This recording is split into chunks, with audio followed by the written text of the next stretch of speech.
Magandang buhay mga boss.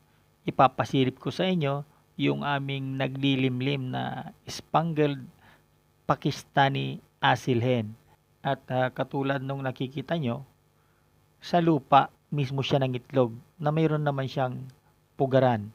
Pero tingnan natin dahil nga matitibay sa sakit ang mga lahing ito ay ine-expect natin na makapagpalabas tayo ng mga malulusog na sisiw para mayroon tayong magamit para sa ating mga susunod na breeding projects. Bali, pang materyales ang ating gustong palabasin.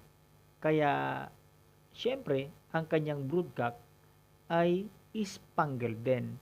Para kahit mapalalaki or babae man ang kanilang anak na lalabas, ay pwede nating magamit sa